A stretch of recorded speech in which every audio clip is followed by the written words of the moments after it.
श्री तन सिंह जी जन्म शताब्दी समारोह में मंच पर विराजमान क्षत्रिय युवक संघ के संरक्षक श्री भगवान सिंह जी,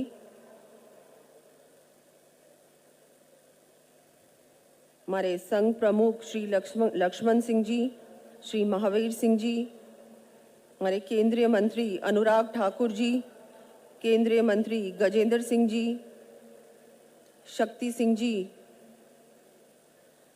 जो हमारे कांग्रेस के मध्य प्रदेश के अध्यक्ष हैं, देश के कोने कोने से आए स्वयं सेवक,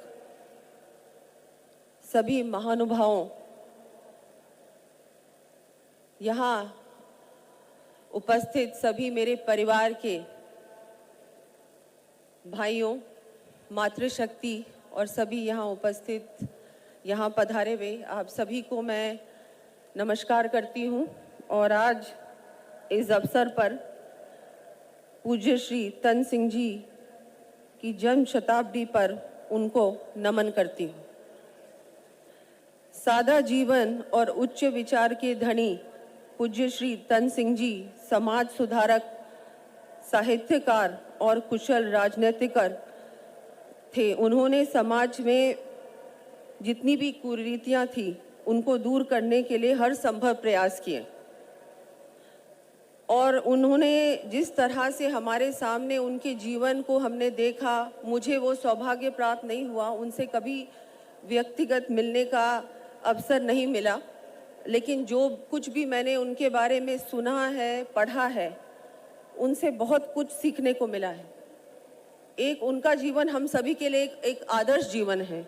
एक क्षत्रिय का क्या धर्म होता है, उसकी पालना कैसे करनी चाहिए, ना केवल अपने समाज के लिए लेकिन 3600 कौमों को एक साथ लेके उन्होंने जो कार्य किया है, मैं ये कहना चाहूँगी कि आज के जीवन में, आज के युग में ये देखते हुए, उनके जीवन को एक आदर्श मानते हुए हमारा क्या कर्तव्य है।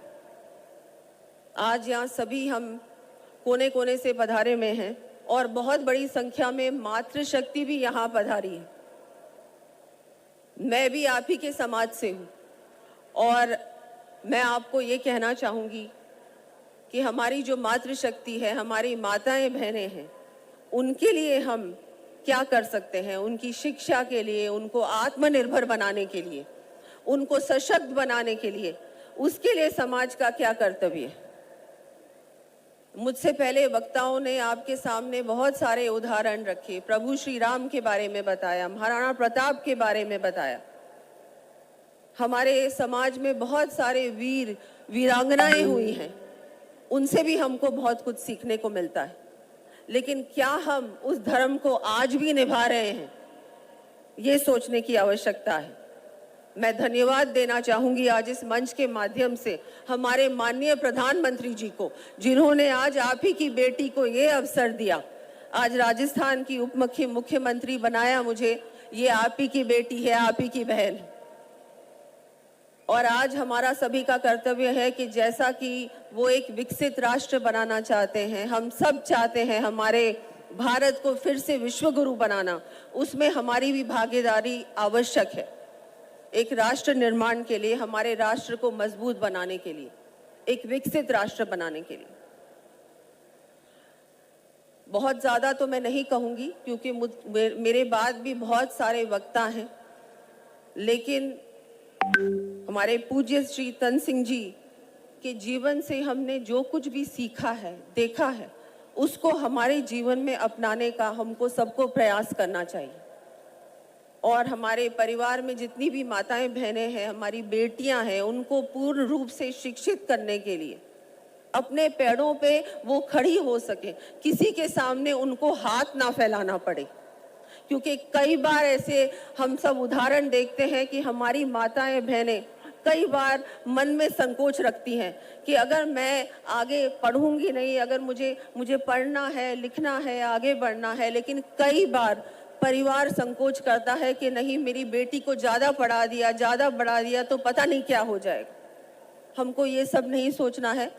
अभी आज के युग में, आज का जो ज़माना है, उसमें हमारी जो बेटियां हैं वो इतनी ज़्यादा आगे बढ़ रही हैं, ऐसा कुछ भी नहीं है जो बेटियां नहीं कर सकती। लेकिन उनको अवसर देने का काम हमारा काम है, हमारी जिम्मेदारी है। तो मैं अपनी यही बात आप लोगों के सामने रखकर और आप सभी का धन्यवाद देती हूं कि आपने मुझे यहाँ बोलने का भी अवसर दिया और पूरे देश के कोने कोने से आज यहाँ आप पधारे हैं। समाज को एक साथ रहना है, एक दूसरे का साथ देना है, ये बहुत महत्वपूर्ण है। कई बार क्या होता है कि हम ही एक दूसरे का पैर खींचते रहते हैं। मैंने एक बात ये कही है और इसके बारे में भी ध्यान देने की आवश्यकता है। हमको एक दूसरे का साथ देना है, एक दूसरे को मजबूती देनी है, एक दूसरे को बल प्रदान करना है हर प्रकार से। तो आप सभी को धन्यवाद कि आप सब यहाँ पधारे हैं। सभी को मैं प्रणाम करती हूँ और बहुत बहुत धन्यवाद देती हूँ। आभार उप मुख्यमंत्री महोदया। पूज्य तन सिंह जी ने की जो जन्म शताब्दी का लोगो बना